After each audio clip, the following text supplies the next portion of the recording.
most guys are craving two things: a deep sense of purpose in life, knowing that their presence matters and they are impacting their community, their family, their culture, the planet in some positive way.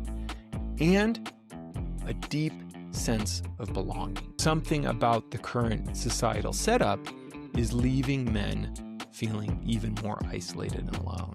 We live in the era of what might be the equivalent of a pre-feminist movement, but for men.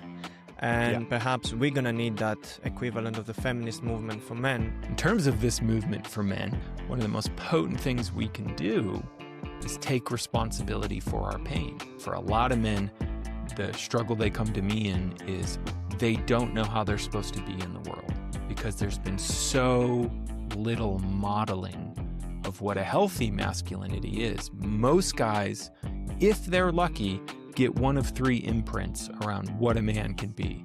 What do healthy, growth-oriented women want and need from a man? Guess what? They want a man who is relationally present. That's it.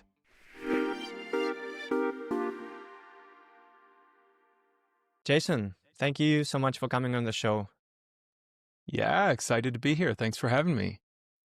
Jason, this conversation around men's problems and men's mental health is something that I'm increasingly bringing close to my heart.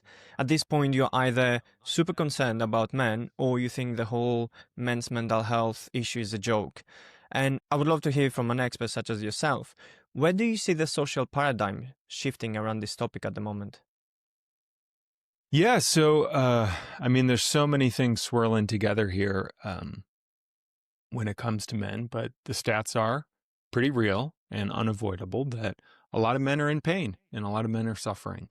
And, here in the States, men account for 80% of suicide deaths. It's 3.5 to 4 times higher than women overall in most developed nations. Women are now earning nearly 60% of all bachelor's degrees here in the U.S., so they're getting educated at a higher shift as the job market has changed and shifted away. Again, it's different in various countries, but here in the States where I'm at, away from manufacturing, where men tended to hold a lot of those jobs, it's just hitting men hard. And then social isolation and mental health is a big deal. Right? Mm-hmm. Studies have shown men have fewer close friends than previous generations, with nearly 15% of men as of a couple of years ago having no close friends, up from 3%, back in like 1990. And, all this stuff basically kind of swirls together that men are in pain, and that in itself is controversial for some people because why do men have the right to be in pain? They've been the ones to subjugate and dominate for so many years. And that's true, right? But one thing I've become very passionate about recently is it does no good to rank pain. That, oh my God, your pain's better than my pain. Just here's the truth. And why I care about this is I think it's one of the most potent leverage points we have in the world right now to support men in their pain, because healthy men tend to get into healthy relationships, tend to create healthy families, which create healthy kids, which are one of the best things we can do, right, for the world, really.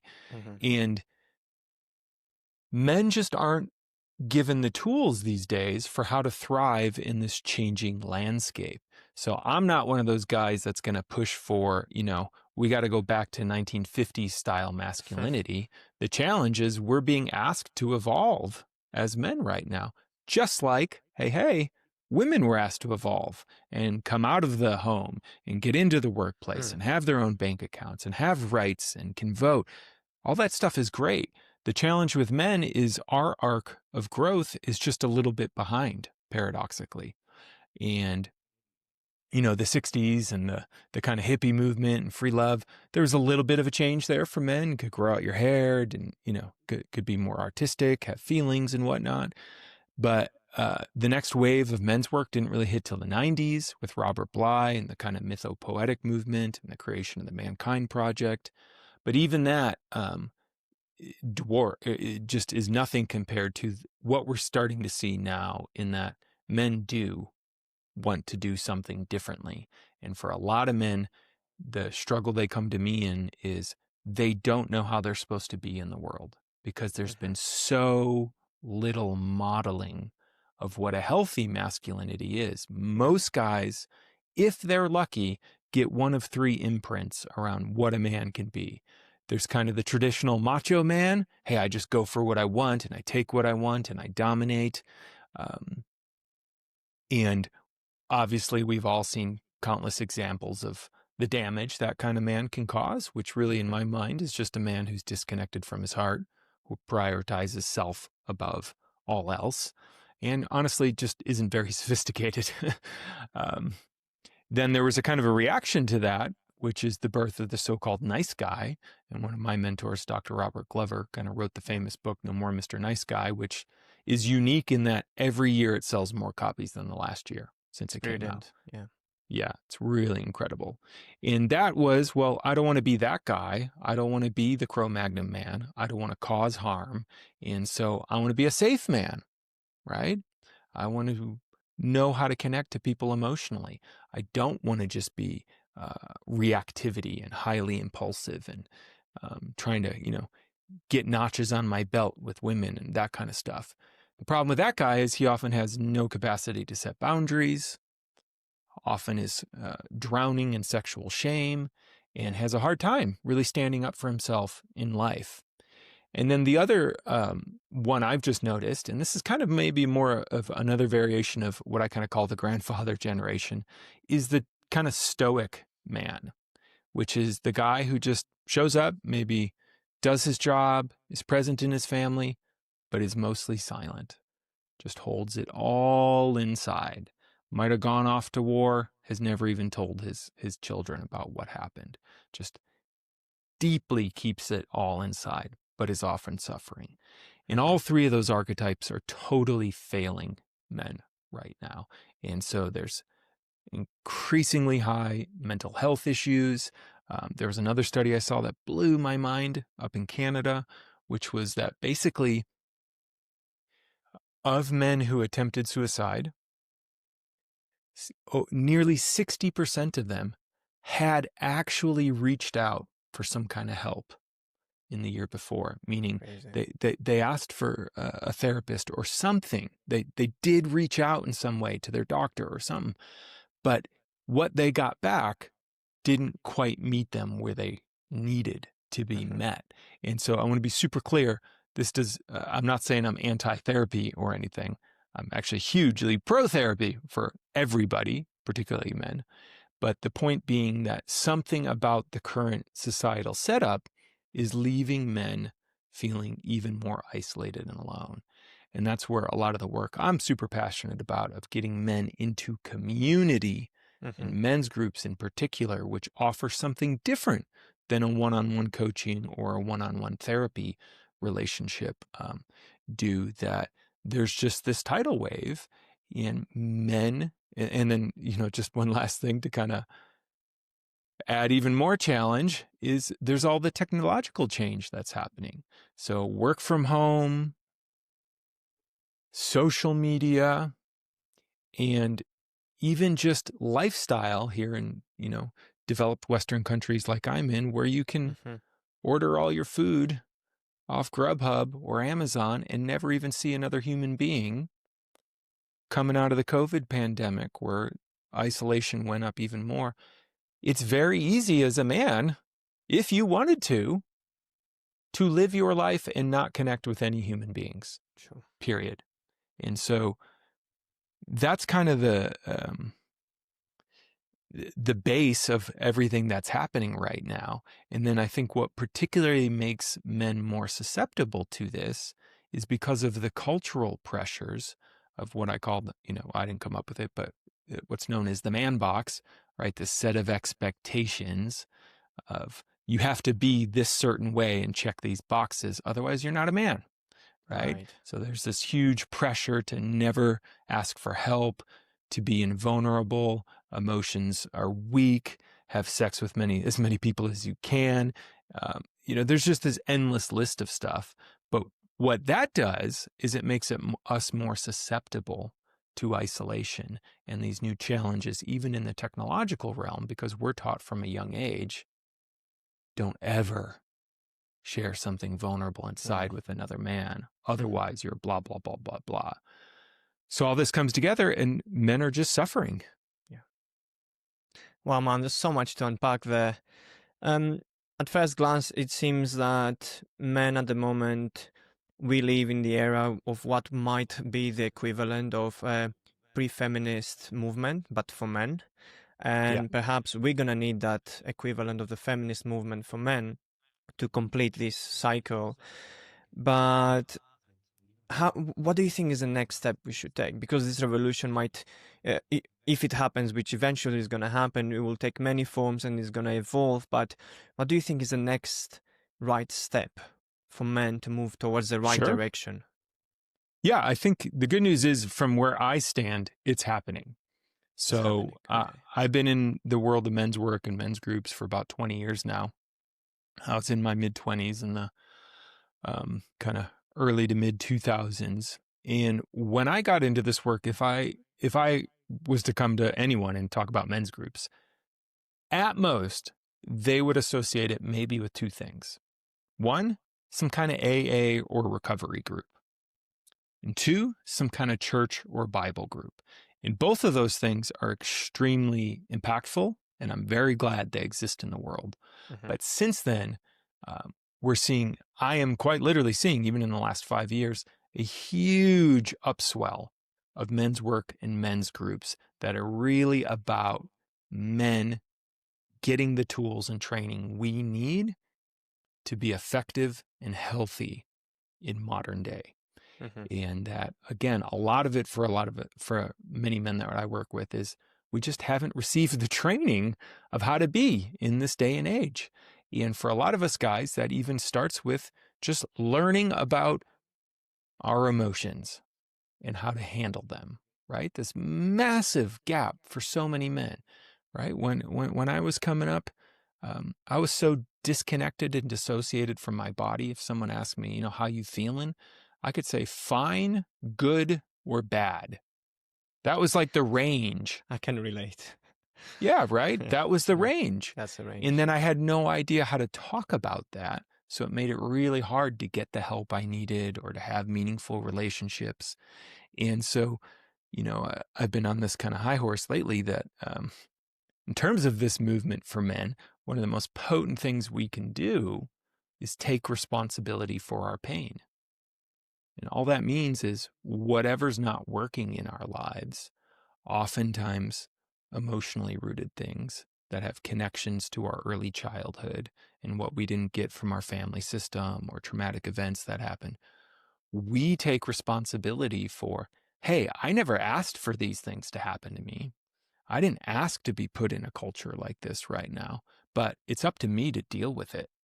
Nobody can do it for me. And so I got to go out and get the help and get the tools and get the training I need to learn how to regulate my nervous system and be able to show up in the ways I want to show up in the world. And lo and behold, what I've discovered is that's a lot more fun when you're getting deeply connected to other men and you're not doing it alone, that it can actually become a transformative communal experience that gives us something. One thing I've seen in the hundreds of men I've worked with at this point is most guys are craving two things: a deep sense of purpose in life, knowing that their presence matters and they are impacting their community, their family, their culture, the planet in some positive way, and a deep sense of belonging, that I belong here. Right? I belong. I am part of a system, a community, a web. And lo and behold, once again, I'm going to be ringing this redundant bell. What I found is men's groups are one of the most potent ways to give men both of those things. Because suddenly my presence really matters to these other men I'm connecting with deeply. I get a sense of belonging from being connected to them and a sense of purpose, because if I'm not there, it impacts the men I'm with. Yeah. And when we have both of those things, I've just seen something come back alive for men, and a sense of hope and, oh, okay, I can make a difference in the world. I do have people that care about me. And it really just starts to change the game for guys. So I think, the good news is I think the men's movement has started. Um, and again, we had the first wave in the 90s, and then oddly enough, the second wave in the 2000s, which only in retrospect, I think looks like it, and, had a lot of less than savory elements though. But the roots of it were actually in the pickup movement of the kind of early to mid 2000s, where all these men who hadn't been giving the training or tools for, how do I just create a relationship with someone I like in this radically different world? We're going to these pickup boot camps, which a lot of them were pretty shady, but some of them were the very first sparks of men who were like, hey, I can change. And sometimes I need help to change. And I want to be a better man. And a few of the, kind of big names in that world went on to deepen, even beyond pickup, to kind of lay the seeds for some of what is now the men's work movement, which, like I said, is just growing more and more every year, in my opinion, and the experience I'm having in the work I do with men. And, I'm a little saturated because I'm in the world, but, you can hardly go a day or two now without seeing an article in the New York Times or the Post or something about men's mental health, how they're having a hard time making Sure. friends, and how they're suffering. Like, it is getting more press now than I think it's ever gotten before. True. I think I live in the UK, so it is also, you can see something very similar to what is happening in the US. And obviously, men are very isolated. And obviously, we lack that sense of community because, in a way, we feel like we are, in a way, being cast out of Yeah. society because of this demonization of we have to pay for whatever previous men have done. But turning the blind eye to this man's issues, who is going to benefit?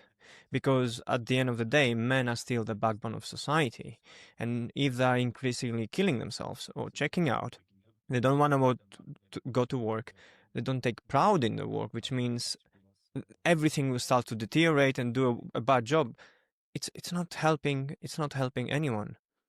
But I want to go back to what you said. You mentioned how men realize they can be good men. I'd like to know, what is your definition of a good man? Yeah. Number one, I think I already said a big component of it is he takes responsibility for his pain. Mm. So, and this is a challenge for guys because It's a even big, in the men's work movement, it's so easy to point the blame out there. Oh, women are doing this to us. So-and-so is doing this to us. Oftentimes, these are complex systems that are overwhelming to consider. And again, the thing I want to point to is only we can take responsibility for my life's not going how I want, and I don't feel well. Now, there might be sometimes someone was to blame, right? A parent or someone, but only we have the tools to do something about it, right? To actually make that change. And so that's one of the big things I see in men now. And not all men want to take that on, to be totally honest, because it's not easy work. It's uncomfortable.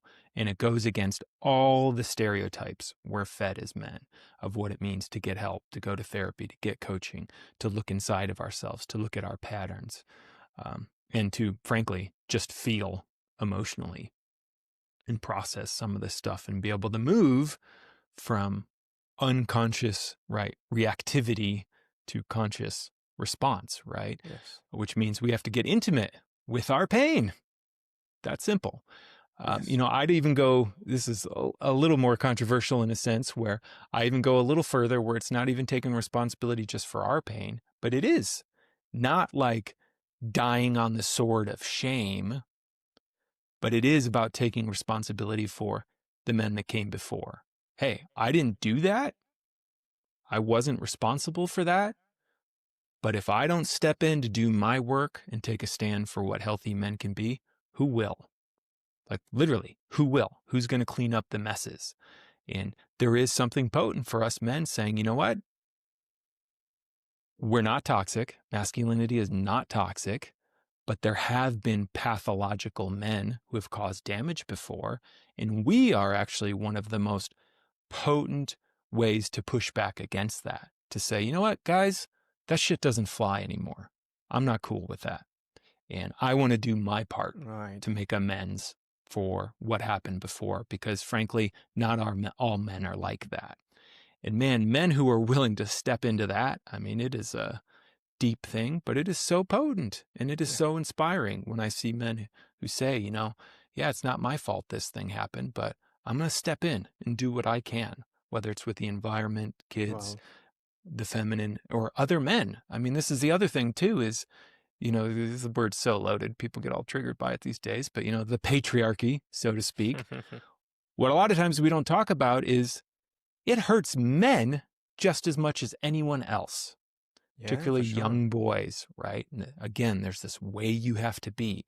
You know, I was just on a call with a group I run, and there was one man who shared a story of something that happened to him when he was young and kind of bullied in some pretty heavy ways.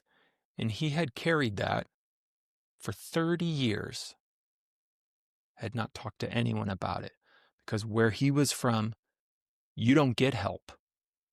You don't wallow in your pain. You just grit your teeth and move through. And this had a severe impact on this man's well-being from the time he was a boy to now. And he's just now, right, getting to talk about it and release and let go of that. And that was an example of the culture of masculinity, which was actually upheld by other men around him, was so damaging to him. Yeah. So there's that taking responsibility for our pain. And then, you know, what I would say is doing the work to know how to regulate our nervous system, to know how to communicate what's happening inside of us, Mhm. and to create the community we need to thrive. These are these are not like super complex things, but to me, that's what it's really about. And it's about unwinding this belief we have to be like perfect as men. I think that's another thing I love about men's groups, and shifting men towards a growth orientation in life where no man's ever going to be 100% perfect or Yeah, always be integrity or never hurt anyone else. But what matters is, what do we do about it when things don't go how we for want? sure. How can we mend? How can we repair? How can we forgive ourselves even? And a good group can really help men do that. And it starts to free guys up, frankly, over time. I've seen of, oh, wait, I don't have to be afraid to make mistakes. Like it's okay to go try some stuff in the world. And then if it doesn't work out, I can work with that, right? I'll pause there, see if that's kind of No, that's good. landing That's for good. you. That's very good. And as you said, it is not very complex. But the thing is, no one ever teaches us these things as we grow up. Uh-uh. We've been taught go to school, memorize these facts, and then go to life. But no one taught us how to emotionally regulate. No one taught us how we should show up as men for ourselves and for our Mm-hmm. society and for our community. No one taught us many things. Or, for example, dating is something we are not being taught. And now you hear that a lot of men are checking out of dating Mm-hmm. completely. And do you think that is a temporary getaway, so to say, for men? Or is it something we should be very alarmed of, this checking out of men from dating? Yeah, well, I think again, there's a lot of this points to problems with technology. And Yeah. so, right, every year it's like the amount of people that meet through online dating goes up and the amount of people that meet offline goes down, Mhm. frankly. And while there's some great gifts to that, there's a lot of challenges, right? One of which I don't have the exact stats on this, so you'll have to forgive me, but Logan That's all Ury, right. who's the data scientist for Hinge, was sharing some stats. It was something absurd that like on dating services, when you can filter for certain profile attributes, it's something like 90% of women immediately will go in and set a height filter of minimum 6 feet tall. Yeah. But only something like 8 or 9% of men Mhm. are actually over 6 feet tall. So because of how some of these apps are set up, already something like 90% of men are excluded Yeah. We're set from up the for dating failure pool, right away, right from the right? get-go. So, and then it's this thing where the 10% of men that do kind of meet these certain attributes basically get all of the attention. So if you're in that 10% of men, you're like, life's never been better. You have an endless stream of women who are interested in you. But if you're not, Yeah. this is where guys I work with, 2 years, maybe 50 first dates, thousands of swipes. It takes quite a bit to even get one date. And again, it's because of they're being filtered out a lot of times before they've even had a chance to meet someone. And that really does wear men down. I've just seen it. It's just like, Yeah. what is the point? I've put so much energy into this and I have no control. And so I do work pretty deeply with men where I say online dating should never be more than 20% of your life force or energy or attention. Exactly. And the men who get all this attention on online dating quite likely are the men who don't really need that attention on online dating, because if you're tall and you're financially well off and maybe good looking, you can just go out and have success. So yeah, I can see how we're getting increasingly more played out of the game in a way. Yeah. And then you have Exactly. have you seen these recent viral videos of these women complaining how they're not being approached in public anymore, and how they would even settle for a construction man's catcall at the moment? Have you seen those on X? I've heard of those. Yeah. You heard of those? So from one side, so do you think should men be approaching women in public more for their own good, so they don't end up playing video games by themselves? Because men, we are very logical beings, and we've given women exactly what they asked for, to be left alone in public and not approach them. But if we do that, and on the other side, 90% of men can get a single match on dating apps, then what's going on? Should we maybe go back to approaching women in public? What's the best best move Yeah. See, there? I mean, obviously, I can't speak for women here. Yeah. I work with some women around dating and relationships, and I can tell you those women do want to be approached. They do appreciate it. It's not the approach that's the problem. It's how they do it. And so this is the baby with the bathwater that's happened over the last decades, where many men have internalized our sexuality is bad versus it's not that it's bad, it's what we do with it, period. Right? So there's nothing toxic about male sexuality. There are toxic ways to relate to it and objectify women that absolutely we've had to push back against. There are totally men who objectify women and see them as objects, and it's right. They don't give a shit what's happening inside for the woman. What the challenge is, there was so much, just with everything in life, something happens. It's not so great. The pendulum swings to the other side. That causes problems. So then the pendulum has to kind of swing back. And so there's been this demonization of, we don't want to make a woman feel uncomfortable or unsafe, or all of these things that have taught some men to feel shame about their sexuality and be afraid to approach a woman in public, essentially. And, definitely count me into the group that's, it's okay to have it come back. All it requires as us men is to be attuned, right? The women I know who I've talked to about this, it is not being approached that makes them feel uncomfortable. It's when there's a man who approaches them who is so misattuned, or honestly doesn't even care, that he ignores their no's or their signals. That's it. That's when it gets uncomfortable. If a guy approaches and say, "Hey, you look beautiful today," and she's like, "Thank you," and then she turns away and moves on, no problem. If that guy follows her or gets mad at her, or, these very real things that absolutely happen to women. I've heard so many stories that it's just like, are you fucking kidding me? Crazy stories. Because, men's, for some men, their self-esteem gets tied up in, what does she think of me or whatever that might be. But when it's done from an open heart and an attuned heart, where we're reading her signals, right? If I say something to her at the coffee shop and she puts her headphones back on, she's not open to Yeah, deeper connection. that's it. Okay, I don't have to have a whole meltdown about it. I'm just going to let her be, right? But other times I might approach and then she turns to me. Okay, there's a connection there. We can chat with each other. And I think this is a very real skill that's not even just based on attraction, but about talking to other human beings that is atrophying in our culture right now. And again, the other big thing, we are starting to see some pretty painful data around is um, the vacuum that loneliness is about to be gobbled up in and monetized with AI chatbots, right? That, oh, hey Yeah. man, here's the perfect girlfriend who thinks you're the most special person in the world and is never going to complain about anything. And there are guys who are being swallowed into that right now, and we're barely even getting started. And the skill, right? Again, this is maybe when we talk about what makes a good man, it's investing in yourself to learn the tools for how to become a relational human being.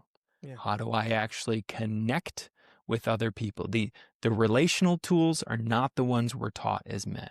What does it mean to communicate? What does it mean how do you and I stay connected in conflict? How do I bring up vulnerable things with my partner?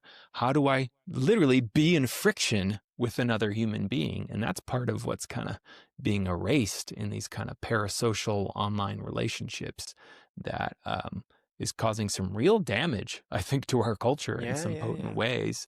And where us men, if you want to get a leg ahead in the world, you go out and get this training. I mean, guys, again, like I work with guys who sometimes have had a very hard time in relationships.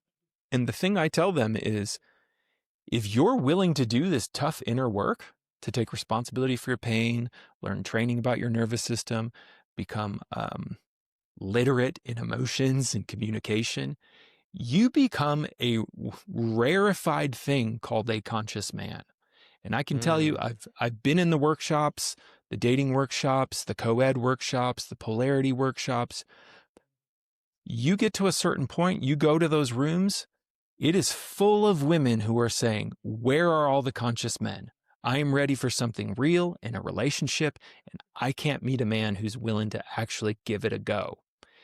So there's this weird gap on both sides. But if you're a man who's willing to step into that and say, yeah, I go to therapy, I go to work, I'm in a men's group, I do stuff, I'm learning about skills and relationships, you become so precious and rarefied. There are literally hordes of women who will go there. But most men just aren't willing to do that Interesting. because of all the stories we're told, again, of what it means, or he's a simp, or, you get labeled all this crap if you start doing this inner work. Yeah. Yeah, I want to go back to the AI thing you mentioned, because that would be one of the biggest challenges we're going to face very soon. And you don't have to go that far into the future. You can just look at Japan.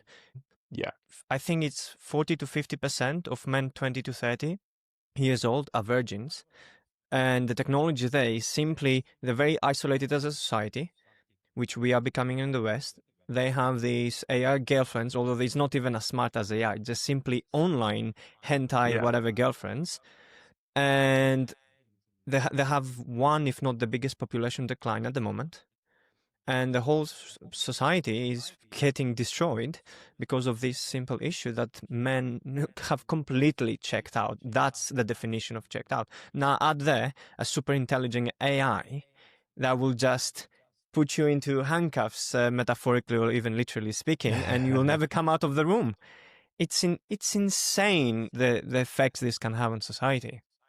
Super Yeah. alarming, super alarming. And if you spend too much time online, you will come across plenty of content where women ask the question, "Do we need men?" And there are these compilations of videos where they say we don't need men. There's a case to be made for what sort of woman give that answer for sure, but regardless, the clips go viral and they leave a bad stain in the social paradigm. Where do you think this is coming from? This narrative that we don't need men, and how is it affecting Yeah. men? So it comes from what I would say is evolution. And so what I would point to there is maybe a little bit more nuanced than even some of those women are aware of we don't need men to provide for us in that 1950s way. So the script, and I work, again, the other type of man I work often with is a man in his 40s, 50s, or 60s who followed the script many of us were given from the previous generation of it is enough as a man if you go work your butt off in provision and provide financially for your family. That there was a time and place where that was enough. Yeah. He works hard, he puts food on the table. That was enough to be a successful husband, a successful father, and a successful man. That all got shattered, right? When women's liberation came, they left the workplace. Many times now, women are making more money than men. And they do not need that anymore. So that is true. I do not need a man who literally just puts money in the bank account. And this is where I will often see guys, it's a huge threshold. They raise the kids, empty nest syndrome. They move out. Wife's like, we haven't had a relationship in 20 years. I'm not in love with you. This doesn't work for me. And he's like, what the hell? I did my part, Yeah, I've right? been I worked 60 hours a week for the last 20 years. So da da da da da. And he feels burned by that. But the honest truth is that is not enough anymore. And this is the hard, pill for some men to swallow of it's not enough. And it's not enough for those women. And so then the question becomes, well, what do healthy, growth-oriented women want and need from a man? Guess what? They want a man who is relationally present. That's it. Who can be relationally present with them and knows how to lead in a healthy masculine way, not because we're supposed to dominate women, but in some sense, my wife is a very powerful woman. Harvard business degree, has worked in the corporate world, has worked in the entrepreneurial world. She is a total go-getter. And paradoxically, because she spends so much of her day getting it, or raising our kids, which a lot of people don't realize is actually a pretty masculine thing. You're holding structure all the time for kids. You're managing things, pushing things. It's not just this kind of airy-fairy thing that we often think. It's a great gift to her when I do come in and I say, hey, I got things tonight. You just relax. You do this. Not because she can't do it, but because it's a gift for her to not have to do it in the moment. And so there's so much more complexity that's coming out now in a man who is emotionally literate, knows how to communicate, and can actually be present. If you can do those three things as a man, women, the feminine, will respond. And a lot of men particularly have a hard time with those because they weren't trained to know what they're feeling at all. They have no idea how to communicate it. And oftentimes we are so wound up in our own paradigms of burden as men. Very rarely is our attention actually on who we're with. Most guys I know, and I'll out myself here, we're walking around constantly with this equation. Am I winning? Am I losing? Am I winning? Am I losing? How do I win this? I'm losing this. How do I win this? How do I lose this? Our attention is almost always on our thoughts. That's it. Most men, their attention is almost always on their thoughts. When your attention's on your thoughts, you're not present. Most men don't want to not have their attention on their thoughts because when you become present, guess what you have to do? You have to feel emotion. That's what and all that men are terrifies. avoiding. That's what terrifies so many men. But when we learn to just handle that and work that, and these are very real things you can do with your nervous system, not only do we become more attractive to women, but we become better fathers. We become more trustable to people around us. I've seen guys get raises, make more money. Like, this is a huge skill and capacity we can develop now, but it does take effort. It does take saying, hey, there's things I don't know how to do, and I need help learning how to do them. And lo and behold, we can provision for our families and our women in a different way, which isn't so much about the outer world, but which is about the inner world. I know how to be radically present with my wife, to support her in her emotional duress, where guess what? I don't have to fix anything. So many guys, I just fix it. Okay, how about fix it? Oh, you're feeling bad. I want to help you feel better. That's like the biggest mistake most men make. Just be present. Be present and listen. Man, I love everything what you're saying. I think you have captured men's problems and what is going on at the moment very, very nicely. I think, first of all, I'd love to chat more. I should bring you back for part 2. I have so many questions Sure. already. Yeah, let's do it. Right, Jason, last question. What do you want to be remembered for? My mission in life is every man should be in a men's group. It's very simple to get men connected to other men, and that I really, really believe in, both from my own personal experience and now the many, many men I've supported, that when men are in groups, the world, their lives, they just get better. It's a very easy, in some sense, low-hanging fruit for how we can kind of nudge the world towards more goodness, truth, and beauty, and really set men up to thrive, which then sets everyone else up to thrive, right? That men's work is not at the expense of women's work. Men's work is human work, and we're all just trying to grow and evolve in a constantly changing world, and we all need different tools to do it.